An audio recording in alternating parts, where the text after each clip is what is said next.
didn't happen in 49, 61, 63 or 69 when they reached the final. But the class of 2021 have delivered. Leicester City are FA Cup winners at last and are history makers at Wembley. Hello, Matt Elliott here. Hi, Alan Smith here. Hey guys, Ian Hume here. Hi everybody, Jerry Taggart here. Be sure to watch Chris and Leicester Till I Die TV for all the latest Leicester City news and information. You can also subscribe on YouTube and various social media channels for the latest updates and news on Leicester City Football Club. Come on, you foxes! The Leicester Till I Die shop is now open. For all your Leicester Till I Die merchandise, visit the Leicester Till I Die shop at our website. They have blown their rivals away. They have blown us all away in truth. Premier League champions 2016. The amazing Leicester City.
Till I Die TV, your first choice for everything Leicester City. Tune in and join in now.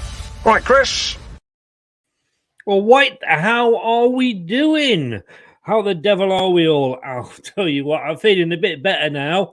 I mean, yes, it was Randers. Yes, it was Danes. But you can only beat the team that you're out and playing. And we couldn't do that with Nottingham Forest. So, you know, who are a division below us.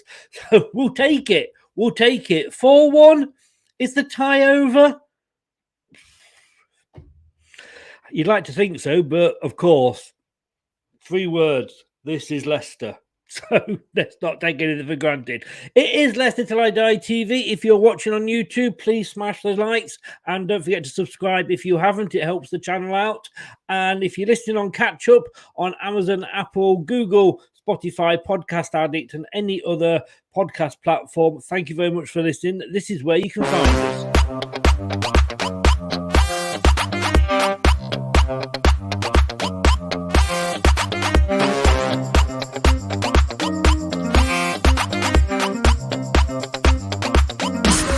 watch us on YouTube. Listen on your favourite podcast platform. Or ask your smart speaker to play the podcast Leicester Till I Die. Subscribe, like, follow, and join in now. Indeed. I'm going to say good evening to Mike. Welcome along. Thanks for joining us.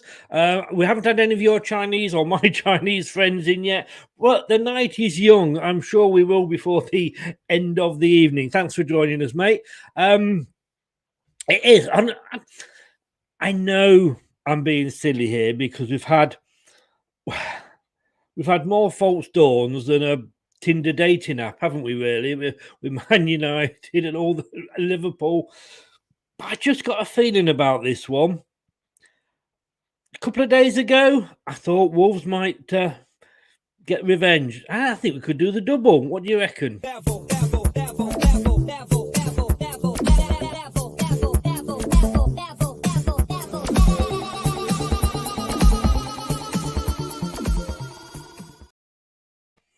Good evening, Scott. How the devil are you, sir?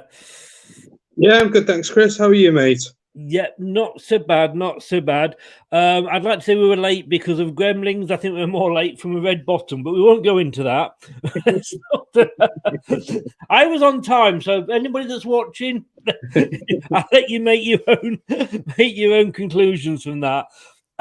Just quickly, I mean, 4-1. In the end, it was convincing, but at half time, it wasn't, was it?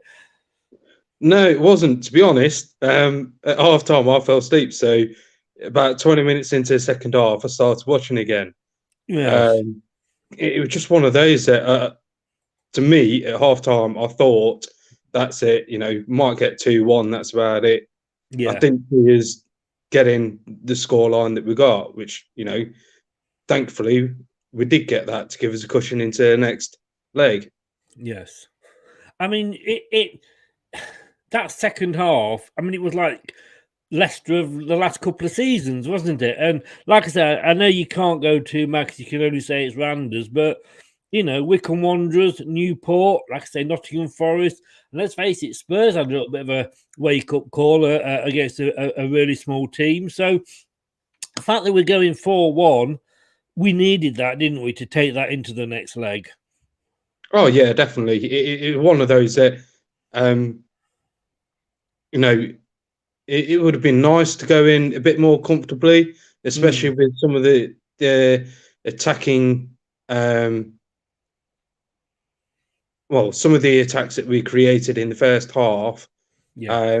To go into the second half with a bit more of a cushion would have been lovely. But at the end of the day, 4-1, can't grumble. You know, onto the second leg now. I don't think you're quite old enough to remember this, but there was a certain game that England played, and Sir Alf Ramsey was manager, and I think it was 1973, and it was a qualification match for the World Cup against Poland, and we basically couldn't get anything past their goalkeeper at all, and we ended up, I think it was a draw. It wasn't enough for us to actually qualify, and it was the one where Brian Clough called their goalkeeper a clown, but he performed heroics, and it reminded me so much last night. Man of the match is probably, you could say, their goalkeeper, and that sort of says it all. 24 shots to 4. He was stopping everything. Well, apart from the 4 goals, of course, he was stopping everything, wasn't he? He was, yeah. He was absolutely. You know, you cannot praise that goalkeeper enough, because at the end of the day, we could have easily been 8-9-1.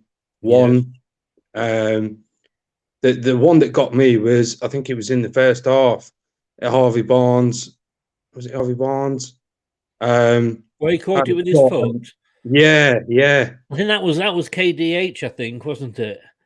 I don't know. I think it was, yeah. I remember it just being caught by the keeper's foot, and I thought, we're going to be in for a hard slog here. Yeah. And I agree. You felt it was like maybe one of those nights, you know. Yeah. It was very Casper-esque, wasn't it? Definitely.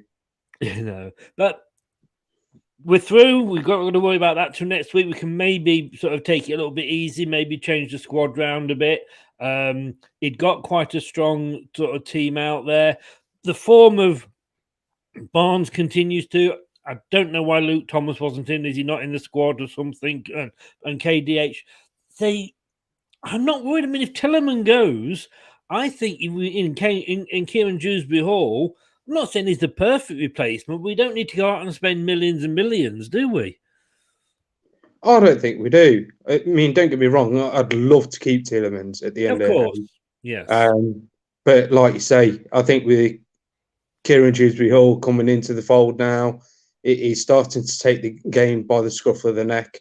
And to be honest, he's causing a lot more problems for the opposition than what the likes of Maddison and Flipping Tillermans have done since he's come into the team. Indeed, but like I say, we have got Wolves coming up, but we've had some good news today. And talking of good news, and I'm sure that was just purely accidental. As soon as I said that, Jesus Christ popped up. Yeah, Jesus shines his light on you, good feet folk. How are you both? I am well, thank you, sir. If I do that, I think I'm not covering your face up with the logos then. Yeah, definitely, mate. Just a quick one on Tielemans. Maybe I'm speaking in very hopeful tones here, but I think Tielemans is maybe getting a bit more extra fire in his belly. He seems to appreciate the challenge of Dewsbury Hall, trying to get in between him and Maddison for a first teamer. Maybe Tielemans doesn't think his job's done quite at Leicester yet. Maybe he wants to make sure he stays top dog, or at least leave top dog of that midfield. Who knows? Maybe he feels he's got a challenge still to take KDH further. Maybe we're grabbing at straws a little bit, but let's be honest with you. We'll take anything. We'll take anything, won't we? You know. Maybe I'm grabbing at straws, and maybe Celtic can't beat a team that can't make up their team name. Who knows? So one of them. I know that more. Indeed. Well, we'll come to you first with this one, Scott. But great news. Ricardo is signed a new deal until 2026. I mean, obviously, that is no guarantee that he's going to stay. But it's good news, the fact that we've got him tied down. Hopefully we put a minimum escape clause in there. And it just shows, because if you read the papers, we're losing every player, as usual with Leicester City. But he's a great one to hold on to. Yeah, he is. He's a solid defender, straight wing back. And to have him on for an extended contract is fantastic for the club. He can defend as well as push forward, and like I say, to have him on for a bit longer is only going to reap the rewards for the actual club itself. Yeah, I mean, Brad. I mean, that's not going to have an effect on Tielemans, or say straw grabbing at again myself. He may look at it and think, well, hang on a second. Well, yeah, I mean, maybe. I mean, first of all, I mean, that's added to the news that kind of got swept under the rug at the start of January, which was that obviously JJ had signed an extended contract as well. So that's James Justin, Ricardo Pereira, Kieran Dewsbury Hall. That's not bad. We've got 3 players for next season then. Whoa. Yeah, in the 5-a-side league, can't we? Yeah, we'll be all right then, won't we? But yeah, you never know. I mean, I saw his entire interview on the website itself, and he still speaks of that unity, and he still speaks to even players from the past. I mean, I don't know about you guys. I'm sure you do, and I'm sure people listen to. They follow Christian Fuchs. He's always showing his love and appreciation for our club, so it shows that this club leaves a lasting effect on people. And maybe Tielemans, clutches at the straws, but even if he doesn't, you've got the feeling that he'll always be fondly remembered at Leicester, and he will fondly remember us. So either way, we either enjoy it for the rest of the season, or we're clutching at straws and maybe a miracle happens and Tielemans signs maybe a 2-year deal with a buyout clause or something to give us the commitment and tell them a guarantee. Elsewhere we've got a price. Yeah. Who knows? You could do that. I'll be your agent, mate. Don't worry, we'll keep you at Leicester, but give you a way out if you want to go to Barcelona. Mike Green says Ricardo has dropped off a bit since his injury. They all have. Everybody that's just come back has. But he looked good last night. I'll give him that. We had that problem.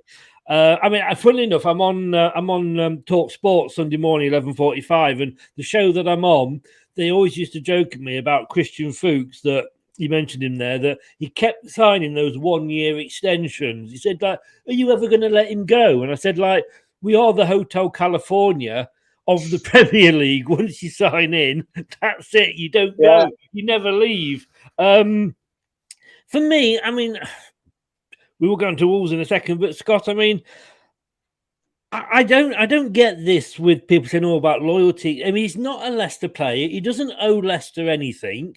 He came on a loan. He turned down bigger clubs to stay with us the first time. He wants to play Champions League football. He is, a mainstay of the best international team in the world at the moment. I kind of say thank you very much. Good luck.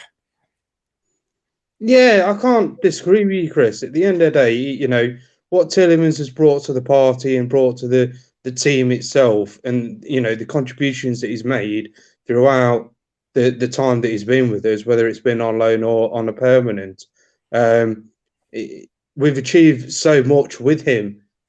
So for him to, if he did decide that, a club came in and it met our asking price, whatever it is, sort of thing, and he did decide, time's gone and, I need to move on for my career or whatever else, I'll quite happily wave him goodbye and say, thank you very much.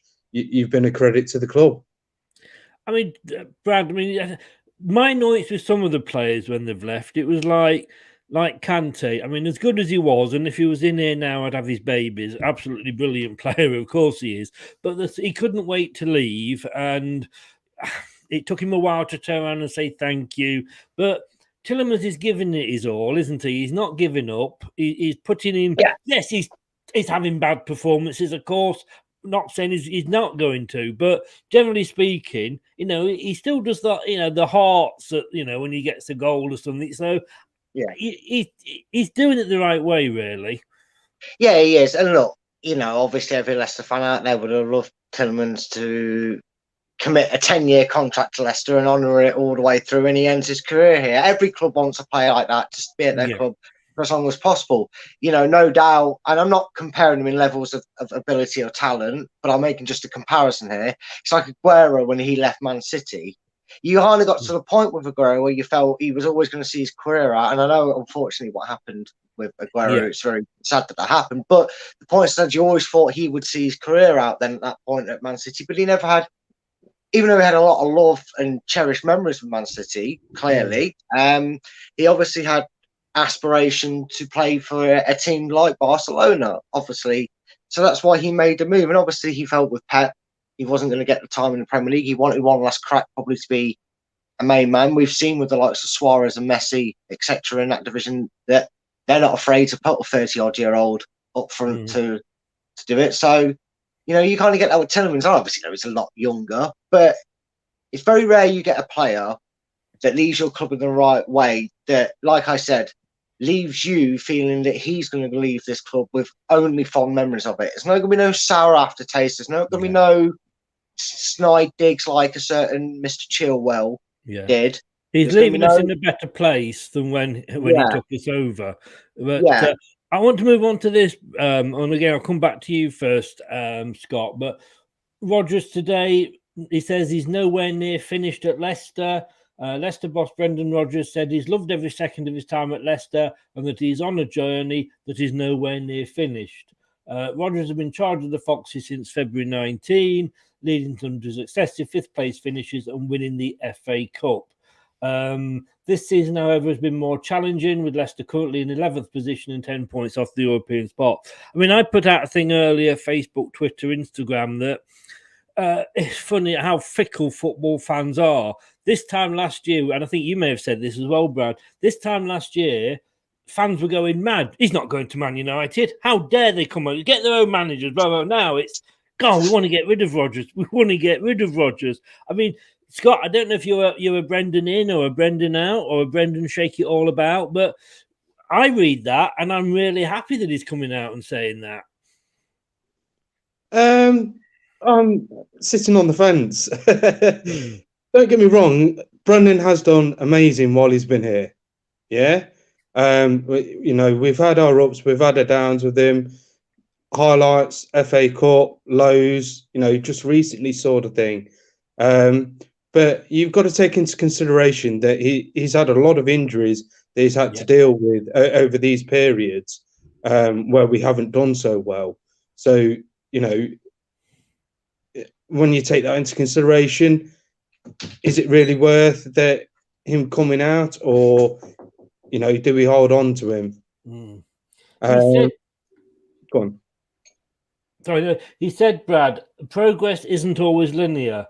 There's going to be fits and starts, and that's very true. And everybody says, well, it's his third season syndrome, but has anybody given him that fourth season? I mean, we touched on the other night. He maybe needs to rebuild the squad, as Fergie did at Man United. He had 3 or 4 different squads within his time there, all obviously that did well.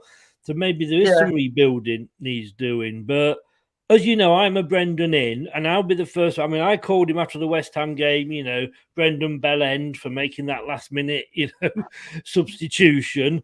But it is a long-term plan. If we get somebody else in now, and I don't know who's better out there that would come to us, and that is the big thing. That you can say, "Oh, what about Den Haag? He ain't going to come to us in a month of Sundays." I'm sorry.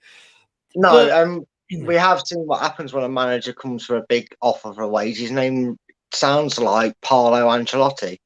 Yes, that didn't work out. I think it's his brother. I think it's his brother, actually. Yeah, it's his brother. Yeah, Pablo's brother.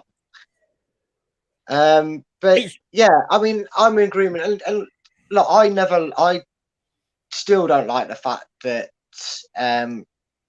Rodgers has come out and said that we have been punching above our weight and overachieving. I think even if you believe that yourself, that's something you keep out of the public eye, you keep it out of the dressing room, and you don't let your players get that feeling. Because I think that maybe that did also have an adverse effect over a period of our football. Maybe the lads doubted their own ability to perform at that level and maybe fell into that trap.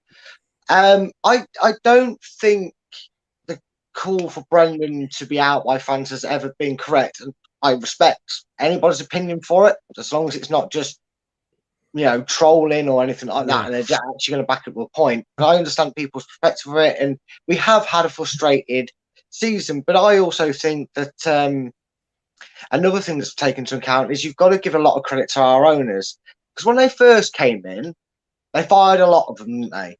There was more firings on that than there was through The Apprentice when they first came in, and we all know that inadvertently we was probably having our most horrible spell as a football club, but we went down to the depths of League One.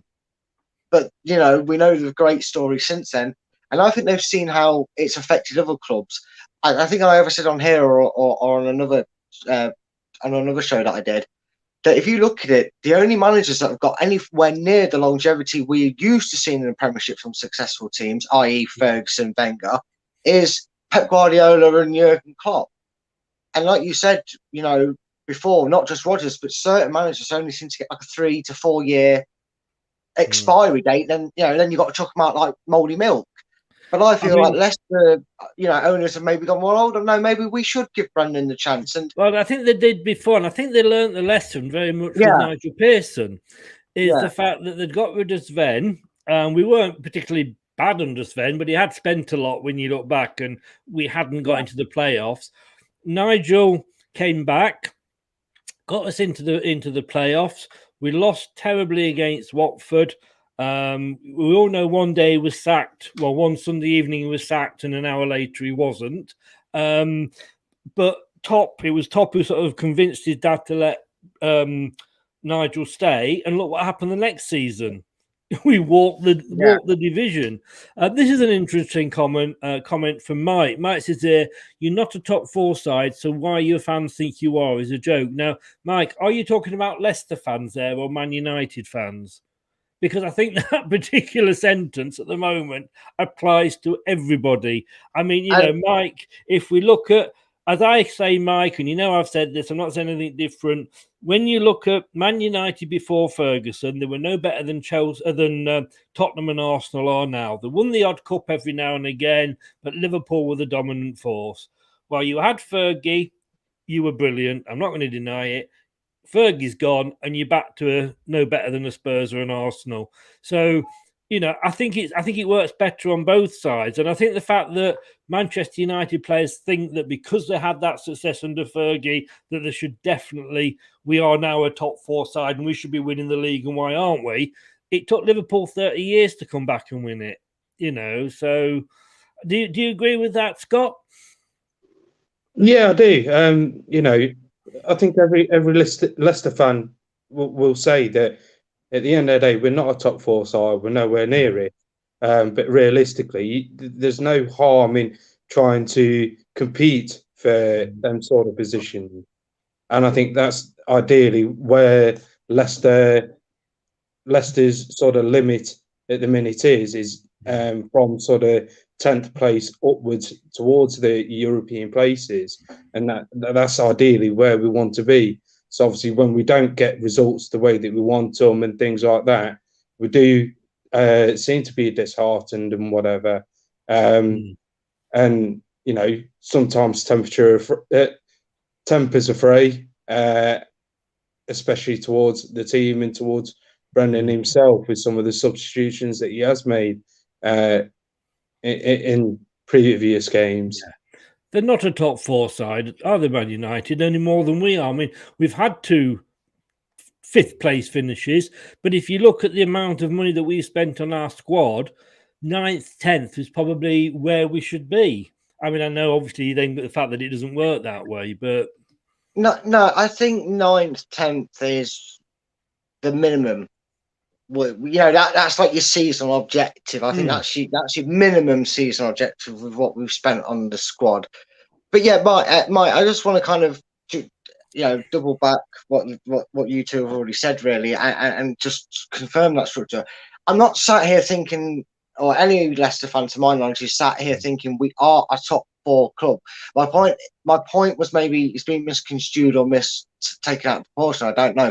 What I'm saying is Leicester a team that's their, you've got your minimum ambition, which is 9th, 10th sort of area. Your main ambition, which is a European spot, which is down from 7th all the way up to 1st.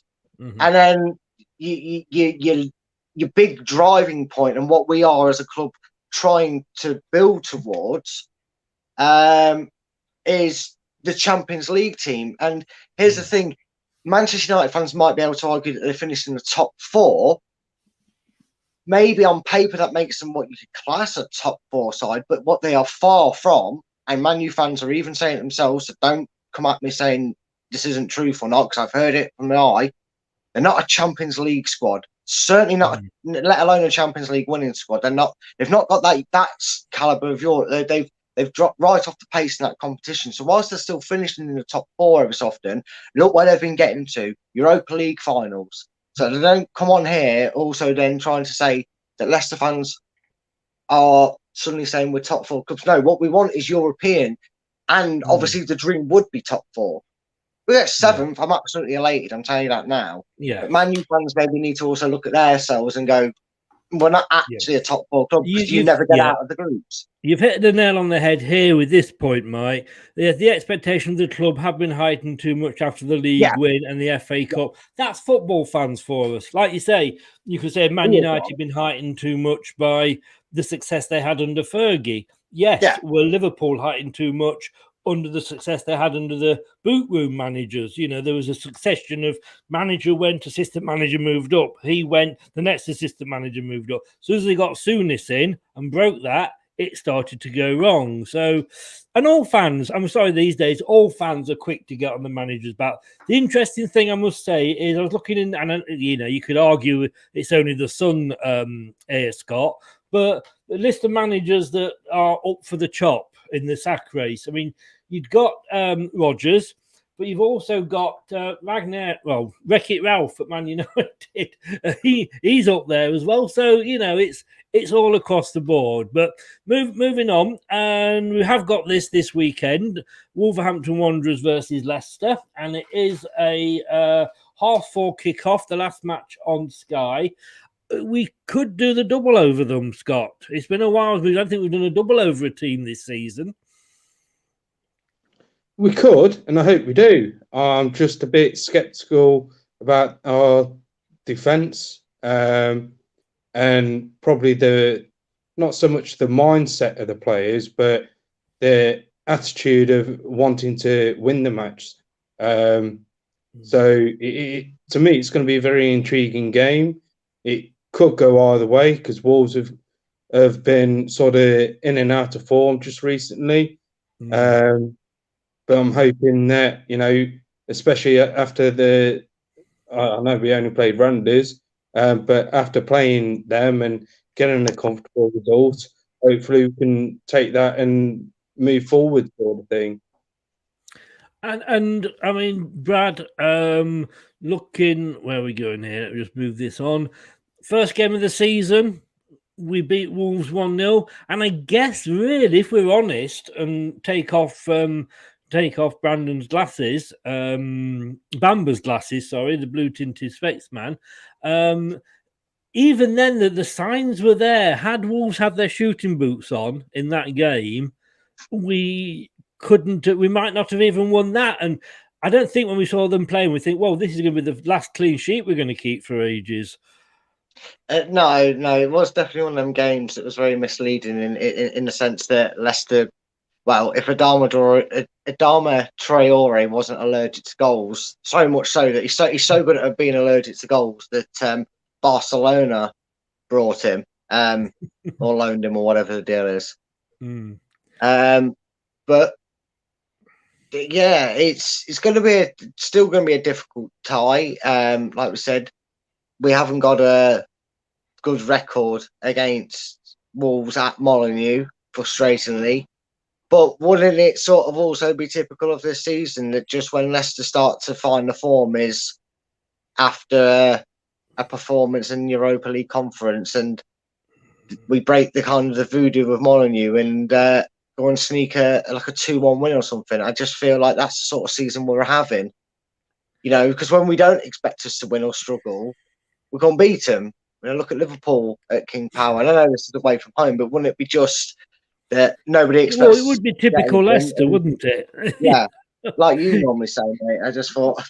Yeah, it would be. But I mean, Scott, is it just me? I mean, I'm kind of. There's been that many false dawns this year. I mean, the win over Man United, like, oh, that's a start. We're going to go on and build on this now. Then there was the Liverpool at home in the league game. We eat it, yeah. Let's go. This is it. This is the changing point. I just don't know whether this is another false dawn or not. I'm sort of like you, to be honest, Chris. It's one of those that, especially with our defence at the minute, because we've got so many defenders that are out injured or potentially coming back from injury. You know, we haven't got a settled back four. We haven't had that consistency amongst the back four, and you know that's kind of worrying with us being so far into the season. So, you know, ideally, I think we've just got to go out all out attack and just, you know, instead of previous games where we've sort of sat back, passed it around the back and whatever else. This is a game where if we're going to turn our season around, we need to go full bore at Wolves and, you know, defend from the front. They always say, don't they, attack is the best form of defence. Yeah. But talking about defence, Brad, we said this, and we have to give credit where credit is due. Those of us that watched those of you that watched the post-match on Thursday, you may well have clipped it because it was the first time I said it all season. Vestergaard had a decent game. I mean, we can hope, and I really do hope for the guy, because like I say, he's had a really bad induction, and we know how Leicester fans hate to hate one player. They've got to have one player that they hate, whether it's Chilwell, and you said then it was Perez, now it's Vestergaard. But he's come in, he had his own injuries. He doesn't know who his partner's going to be 1 week to the next. It isn't a settled back defensive line. Brendan has to change it 3, 4, 5, depending which players he's got available. But he had a solid game, and he brought the ball out well, pinged it forward well. I'm fingers crossed that this is at least if it's not the turnaround for Leicester, it could be for Vestergaard.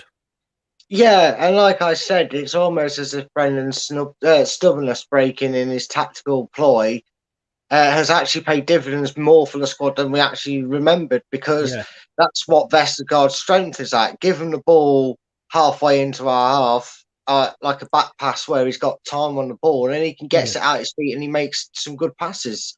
He played tremendously well, and maybe this is, you know, you remember early in the season where, you know, everything that Soyuncu did turned to death because it either resulted in an own goal or a goal in some form, or it was a corner that was more deadly than the shot on target for some oppositions this season. And we said that, you know, maybe he needed some time out on the bench, and, you know, he got given that and he came back and he's improved. Obviously, he still had his moments throughout the season, but he's improved since then. And, it was always tough for Vestergaard because he came into a very settled team.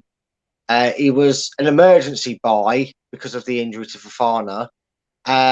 So he wasn't really expected to play much, and the fans probably didn't hold him in much faith that he'd do well. So he came with more pressure, and maybe this was the game he needed. Like you said, Chris, he needed a game where it wasn't against the hardest of opposition, with all the respect you can give to Randers, sorry, I'll pronounce it right, and maybe he needs that, and who knows, maybe that's a confidence he needs. Maybe if Brendan holds to what he started against West Ham and what he continued against Randers and has them playing that way, that he gets that freedom on the ball, he's not put under so much pressure, and he can feel his way back into the team. I can remember years and years ago when I was coaching one of my, well, I wasn't coach, there was like three of us. There was a head coach and two assistant coaches of my kids' football team. I was McDonald's Part 1 trained, which I always say was enthusiastic. Towards the end, the last two games, the coach said, "Right, you guys take one each," sort of thing. And on the second to last game, we hadn't won all season. I put the team out. I played in a certain way, and we won 3-1. What nobody ever knew was, because they came up and told me as the manager, was that the opposing team couldn't put 11 players out, and they could only vote because they'd only got 10 fit players with them. I mean, you're talking about 9, 10-year-old kids there. And I went, no, was it 11, something like that? And I said, right, that's fine. If you're happy to play, he said, yeah, we've got to do it. And what have you? Never told my players, but they had that confidence of the fact that they'd actually won. It doesn't matter what the circumstances were. I mean, Scott, I don't blame Vestergaard for that West Ham equaliser at all. I think he's a bit of a scapegoat for that, but it was Brendan that made the changes on that one. Exactly, Chris. At the end of the day, I appreciate Vestergaard coming on, and his job is to defend and whatever else. I get that, but at the end of the day, for me, like you say, Brendan's tactical awareness, maybe should have brought on someone else rather than Vestergaard at that particular point. But it happens. It's football. I just hope that if Vestergaard is going to start playing more regularly and is going to be playing against Wolves at the weekend, that he builds on the performance that he made against Randers, and he does start to, instead of whether it's Brendan's tactics of passing it around the back or whatever, instead of doing that, he starts spawning these passes further forward up the pitch, and starts releasing players a lot quicker, because that is effectively helping the squad attack better, and it's given us more of a potency about. I've got to be honest with you, I do wonder what other manager in that league could have done any better than Brendan with the amount of injuries we've had all season. Like I said the other day, Brad will know, I've said this, keep saying this, at some point this season we've had 9 injuries to defensive players. Not all of them at the same time, but 2 or 3 or 4 of them at the same time. And I do wonder what other manager out there could have done any better with that. I don't think there is, to be honest with you. David, good evening. No. Not going to lie, I'm worried about this one. Could see a 3-0 loss. I don't think so. And we'll come on to score predictions a bit later. But I'm actually feeling a little bit more confident after that performance. But Brad, and it's pretty tight here. We've played each other 9 times in the Premier League. They've won twice. We've won 3. But we haven't won any away from home, like you said earlier. No, like I said, it's one of them grounds that we kind of hold as a voodoo. There's a few that you probably name that we struggle to go to and win, Arsenal and like that. And these are clearly better than that because we haven't beat them at home, at their ground, should I say, in the Premier League at least. In fact, I don't even remember if we've done it in the Championship. Someone might be able to tell me. We might have done it once or twice, but not many in the lower leagues. So they've always been a difficult opposition for us to face. But yeah, I'm feeling more confident. You see a performance like that. We were saying last night, it's all well and good having 24 shots and even more well and good having like about 12, 14 of them on target.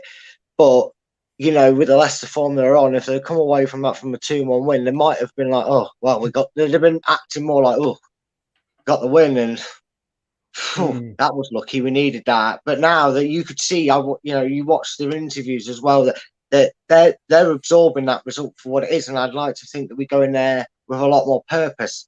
Again, as long as we don't go back to that structured defensive line and we do maintain that high tempo and high press, that I don't see why we can't get something out of this. I'm not sitting here in fear and dread of this game as I was before the Randers game.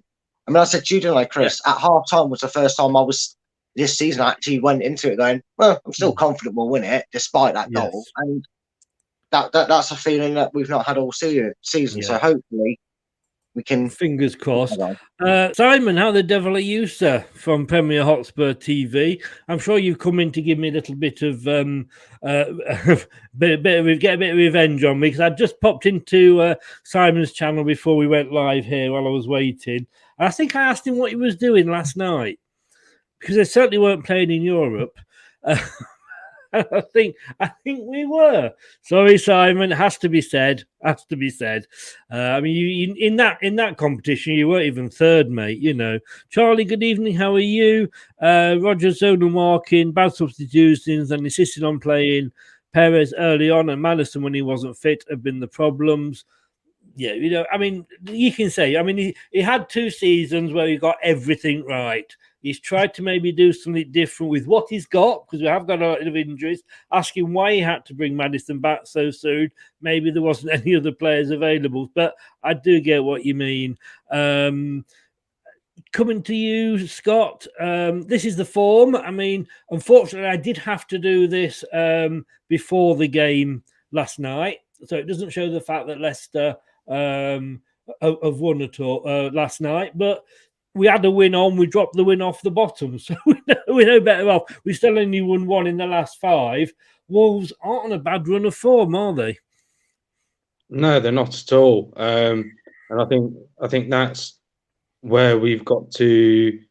That's where we've got to pressure Wolves rather than sit back and let them come on to us. It's going to be one of those. If we go from the word go and we really try and get into Wolves and put their defence, you know, at risk, sort of thing, it might just take the pressure off us, and we might see a better result than if we sort of sit back and let them come on to us. You know, I'm hoping that we get a good result out of this. What about you, Brad? Looking at that there, Wolves, they are on, and I had them down for struggling this season, but Larg, whatever you want to call him, he's stepped into Nuno's shoes very well. He's probably doing a better job than Wolves would. What most Wolves fans would probably tell you, he's doing better than Nuno. They're obviously delighted with him. And look, he's having a great season, and they're probably going to end the season really well as well. I guarantee they're going to be European Cup come next season, and I wouldn't see it being any lower than the Europa League the way they're going. But all good things do come to an end. So yeah, I feel confident. I wouldn't mind a draw away from home. It'd be something to go on. It'd be a very good point to earn. Unfortunately, now Leicester's fate is out of their own hands in a way. We have to hope teams around us are dropping points if we're going to make that charge for, say, 7th. But this wouldn't be a bad one to get a point from. It'd make us undefeated in 3 games technically. You just need to stop getting a win sooner as possible. But I'm feeling confident of a positive result for Leicester in this one. Yeah, Rennie Madison is fine. He just felt a bit unwell. I didn't even see him collapse, to be honest with you, but he collapsed off the ball. They were feeling his pulse, which didn't look a good sign, but he did walk off, which was a good sign. And yeah, he's fine. And I think he'll probably even be in the squad for Wolves on Sunday. Spurs comes back and does at least we didn't get dumped out of the FA Cup from Nottingham Forest. At least we didn't get dumped out of the Europa League Conference. I do take that. But then again, Simon, when did you last win the FA Cup? Do you remember when we last won the FA Cup, Scott? Oh, not too long ago. Was it? I'm sure it was quite recently, wasn't it? Yes. Come on, Simon, you can do better than that, mate. Yeah, and at least we didn't get knocked out of the European Conference. The Spurs dodging cup.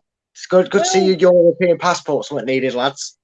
Yeah, and they actually got kicked out of it. How embarrassing is that? Yeah, how bad can you be? How bad can you be in Europe when even in your last game you haven't already qualified from your group, so you lose it? And that's Spurs-esque for you.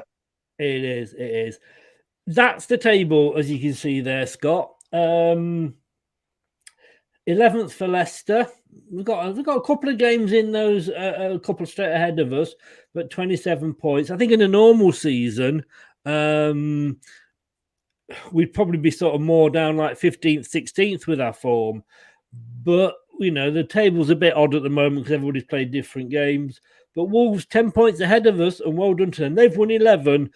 And I think Wolves could be an outside bet for Europe this season. Look, at the end of the day, you can't take anything away from Wolves and the manager, Large. If they do make European competition next season, fantastic. They well and truly deserve it. But I'm hoping that Leicester do the double on them, get the massive 3 points that's needed, just so we keep that momentum going into the Randers game on Thursday next week. Well, fingers crossed. I mean, looking at that table, Brad, is it as bad as we're all thinking? I mean, it is a little bit still bad because we are still probably way off the mark of where we want it to be points-wise. League position-wise, obviously, that point against West Ham just showed you we drew. I mean, in a space of half a results, we went from like 12th to 16th back up to 11th. So it shows you it is quite tight from around Leicester's area, probably down all the way down to Southampton, Everton sort of areas. Not Southampton, they're bloody above us, Brad. I meant, you know what I meant? Yeah. I meant like down there, down on that end. But we're probably still a little bit disappointed in our overall tally. We'd probably like to be in and around the early 30s at least. Yeah. Because that's the problem we're facing now is we've got to have, I wouldn't say a flawless second half of the season by any stretch of the imagination, but the room for error or drop points, should I say, becomes a bit more critical because we have got a bit more of a bigger gap that I'd like to see. Like I said, if we got 30, 32 points, I'd feel a bit more better, but it's not all doom and gloom that's sat where we are right now. No.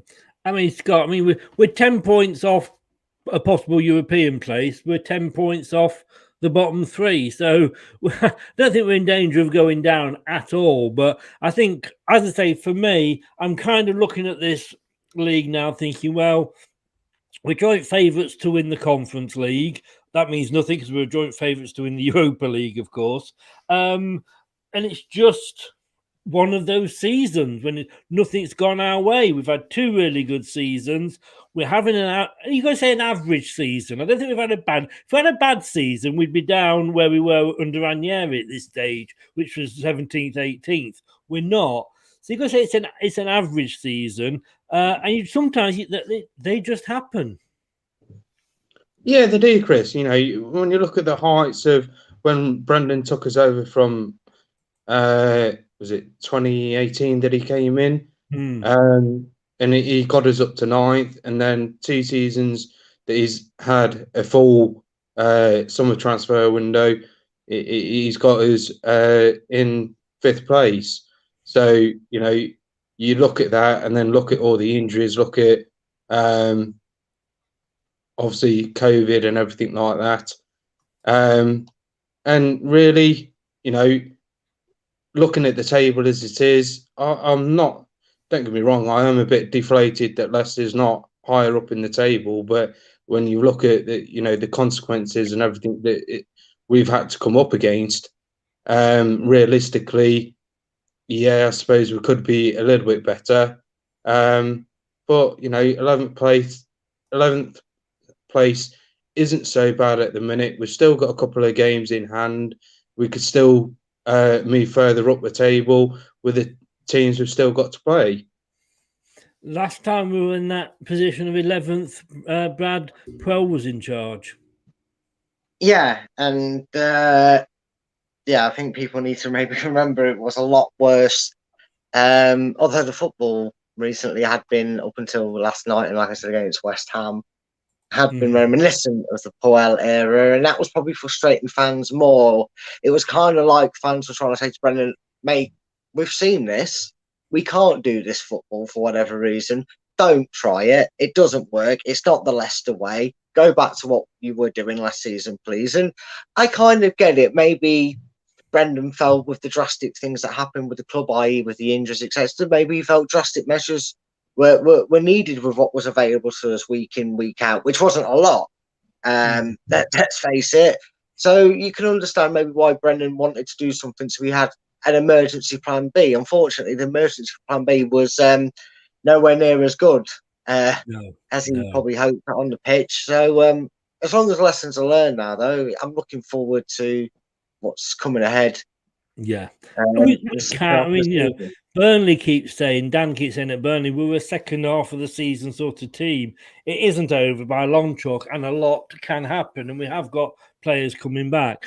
Just a little message. I don't know if Simon's still in. He's probably not, but just a little quick mental message for you there, Simon. I think it probably says all that it needs to be said. I don't think we need to go any further on that. We're going to be talking score predictions, and we'll be back straight after this. Watch us on YouTube. Listen on your favourite podcast platform, Or ask your smart speaker to play the podcast Leicester Till I Die. Subscribe, like, follow, and join in now. Yeah, please give us a subscribe if you are watching on YouTube. If not, get over to YouTube, Leicester Till I Die TV, and give us a subscribe. We would be very grateful. These predictions were done, I've got to be honest with you, before the Randers game. But I think in fairness, I don't think there'll be a lot different post-Randers, because you've got to look at Randers and go, you know, it wasn't a Premier League standard team. But I've gone 2-2. Ian Marshall and Steve Walsh have both gone 1-1. Jerry Taggart's gone 2-1. Steve Lynix 2-0. And Ian Wilson 0-0. Scott, nobody's gone for a Leicester win. I'm not really surprised. When you look at, obviously, the stats that you put up earlier, that, you know, neither team has gone and won away from home in this fixture sort of thing. Yeah, anyone of the panel have decided that Leicester are going to win this. However, I'm going to go 2-1 to Leicester. That's what I like to hear. Somebody's backing it. I know Brad will back us.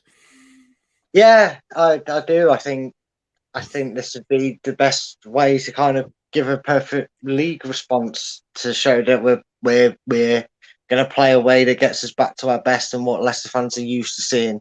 I don't see a reason why we can't play that football against Wolves and catch them cold.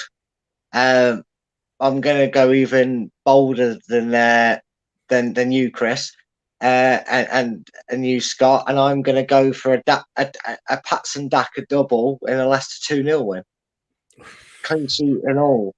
Well, that precedes my next question then, because you obviously stick with Daka up front.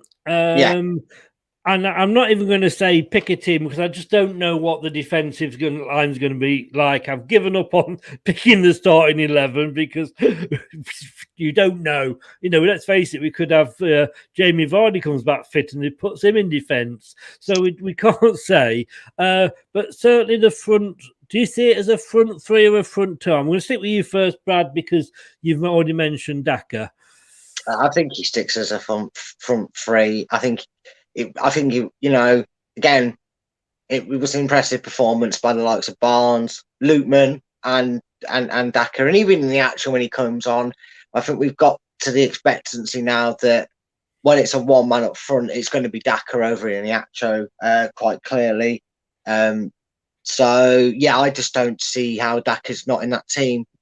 I mean, Iheanacho didn't do a lot wrong, bless him, when he came on. In fact, he was quite good and could have scored himself. But you pick it off the basis, Daka got a goal, was involved a lot. You know, I just don't see it being Iheanacho starting in a front three. I think it'll be Lootman, Barnes, and Daka as the front three. It worked well, and they all got taken off at some point during the game to give them a rest, probably for Sunday.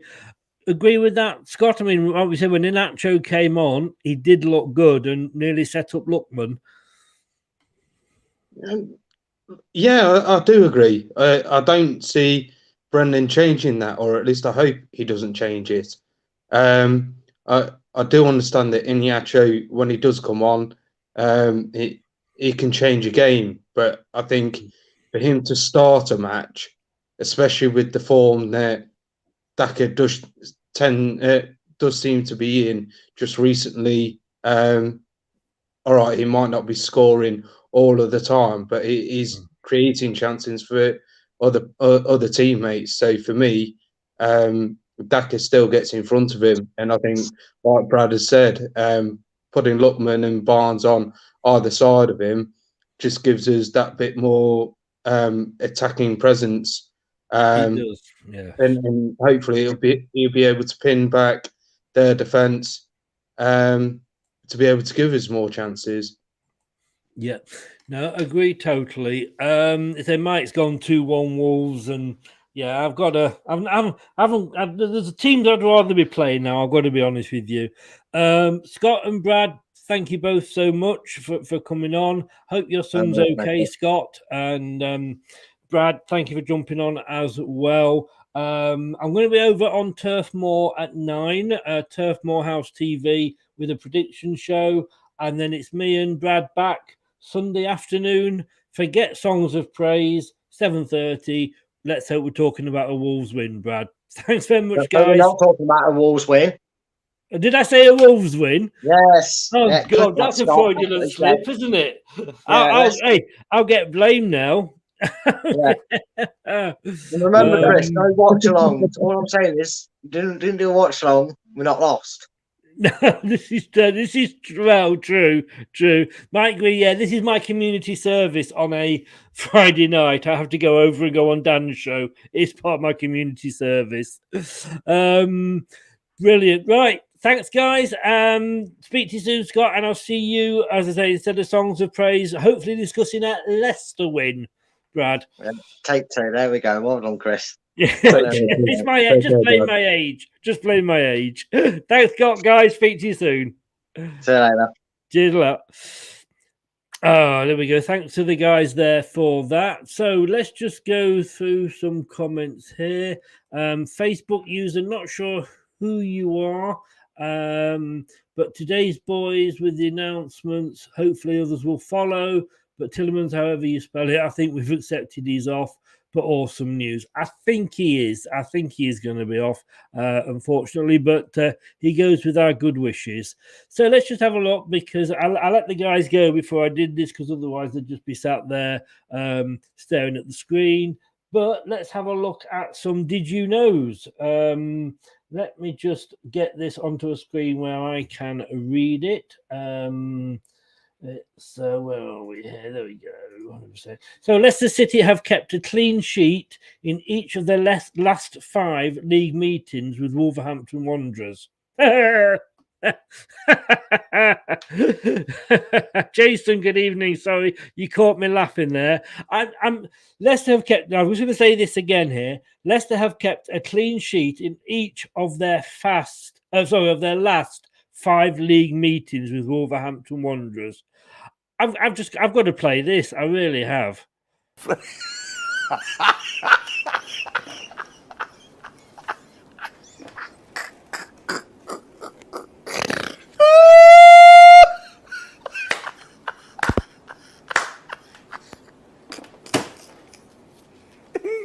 Viewers, apologize. I'm continue.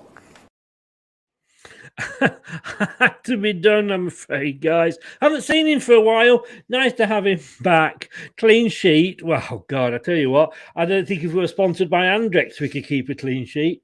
They last had a longer run of consecutive clean sheets against an opponent was against Barnsley, 7 between 97 and 2009.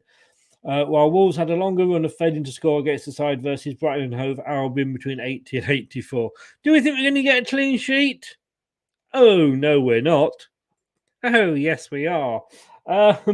It's just, so I'd forgotten I'd done that, and it just made me laugh when it came up. Things have to change. The Foxes won the reverse fixture, say, on the opening day of the season 1-0. They last did the league double over Wolves in 95-96 in the second tier. Wolves haven't conceded more than once in any of their last 12 Premier League matches since a 2-0 defeat against Crystal Palace in November. Only twice in their league history have they had longer such runs. I don't know if that one's going to continue tomorrow. And here we go. 4 of Ralph Jimenez's 5 Premier League goals for Wolves this season have ended up being the match winner. Overall, 46% of his goals in the competition have been winners, 18 out of 39. In the competition's history of players with at least 30 goals, only Rob Lee has a higher ratio of winning strikes at 50%.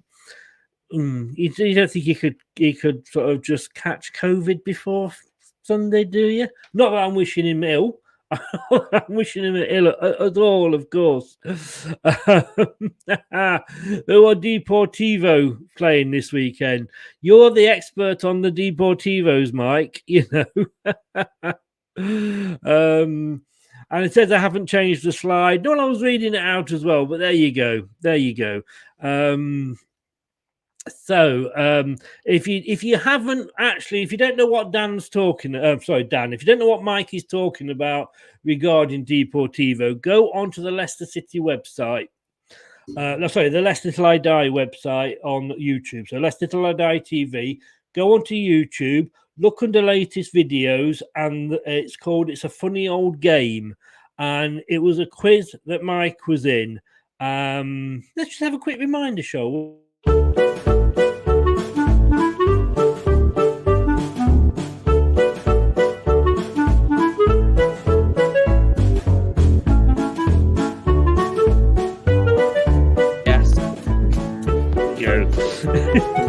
Can't follow that one. Dick Paradise or Rod Fanny? The correct answer is Rod Fanny. He used to play for Marseille. Oh, yeah. You know your Fanny. Oh, yes.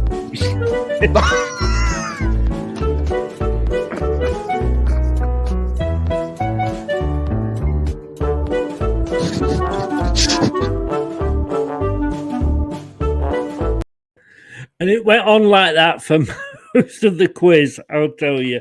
Mike, I couldn't resist it, mate. It was, you've got to put your brain into gear first, like I just did with Wolves. Guys, 9 o'clock, jump on over to Turf Moorhouse TV on YouTube and give him a subscribe and a like. He's a great guy doing a great channel, and it's the prediction show. It's basically the same as the ones we did earlier in the week, but on his channel. Yeah, I'm not putting that up again, Mike. I'm not.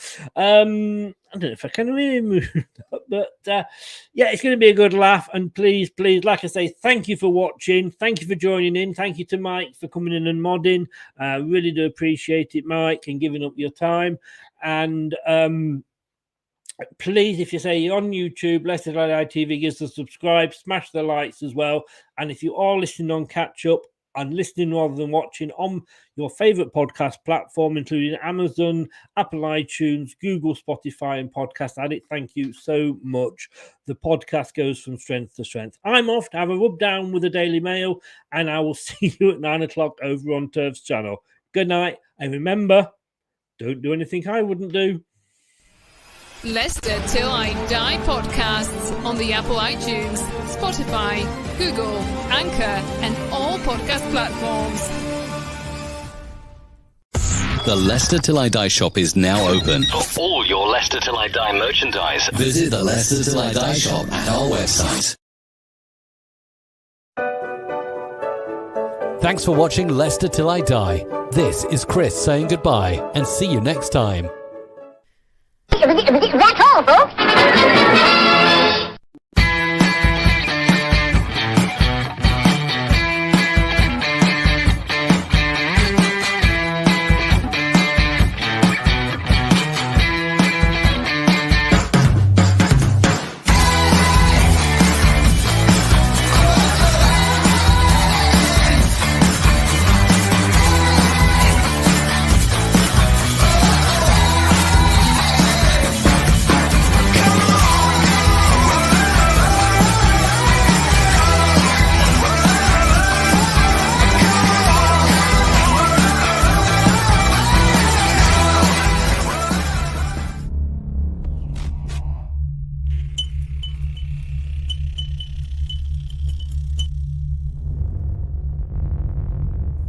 Some people are on the pitch, they think it's all over. It is now.